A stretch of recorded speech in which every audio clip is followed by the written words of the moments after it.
Update: my 20F BF 20M has started choking me out of rage and I don't know what to do. Original post here. I'm sorry if I'm doing this wrong.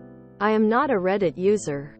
I'm not sure if anyone who saw my original post 316 days ago will find this.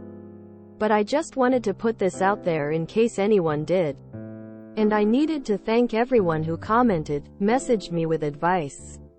Even those who asked if I was stupid.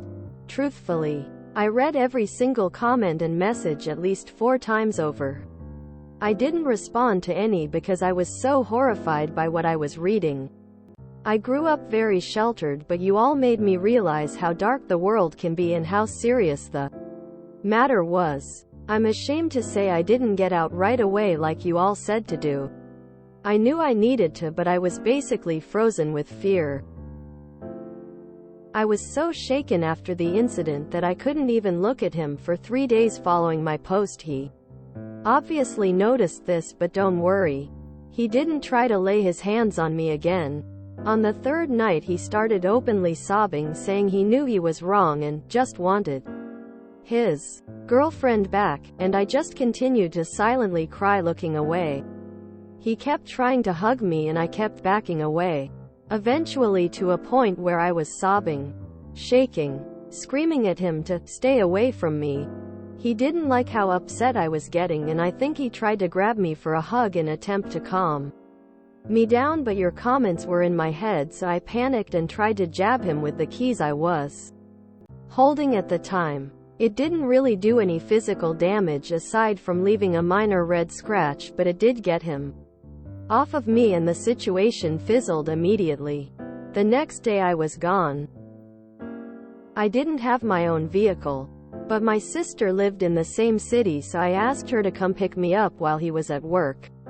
I took my essentials and stayed with her until he was gone from our apartment, which actually didn't take long and wasn't difficult. I think he knew he needed to leave me alone before something happened, even unintentionally. As some of you said in the comments, I would have let him take whatever he wanted, even though almost everything we had was mine to begin with, for my safety. But he didn't even want anything, just took what things were originally his and quietly left. So that worked out surprisingly well. Maybe he just felt really guilty and knew he needed some kind of psychiatric help.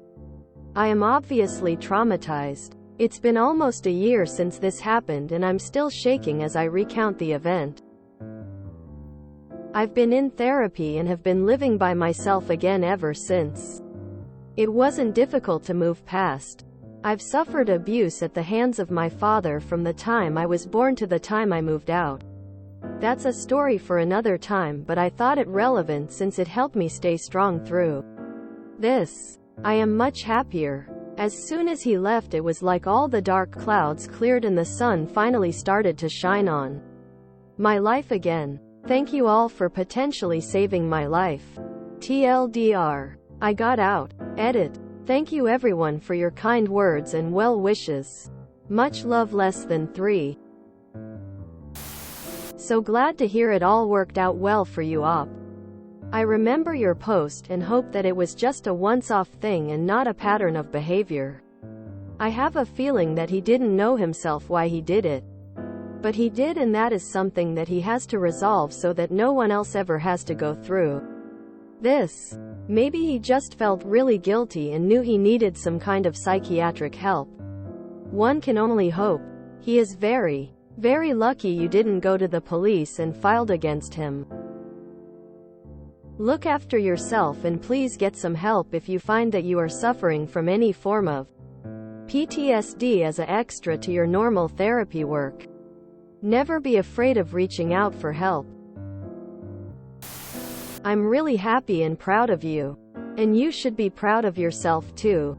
You are alive and safe. The act of non-fatal strangulation increases the risk of homicide that the victim faces by 750%. The victim is nearly 8 times more likely to end up dead at the hands of their abuser after strangulation occurred.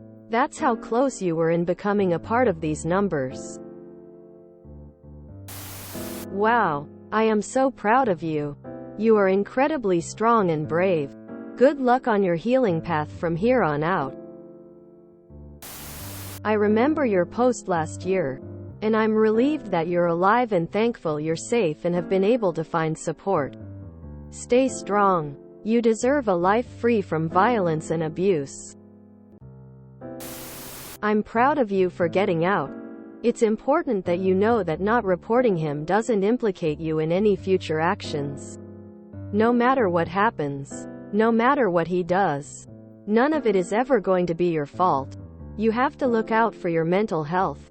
The only person at fault for violent crimes is the person who chooses to commit them. I am so happy that you got out. Oh my gosh, I'm so sorry that happened to you and so glad you got out. I'm really proud of you for getting yourself out. That was really brave. Less than 3. Well, this was awesome to read. OBV, not the recap of events, but the ending is fantastic. Good for you, and I wish you all the best. You should be proud of yourself for reaching out for help and getting yourself out of that situation. I'm rooting for you and your healing process. So pleased you're safe. Hugs from a stranger on the internet.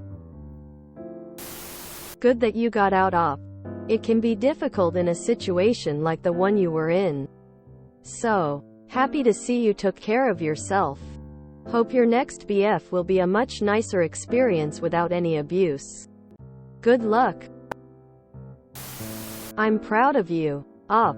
It often takes women several times to leave their abuser, if they ever do, but you managed to execute your exit strategy right away. It sounds like things are going much better for you now. I'm glad you're safe. If you enjoyed this video, please check out our playlists full of similar content. Epic Haircast is like doom scrolling for your ears. Please like, share, and subscribe.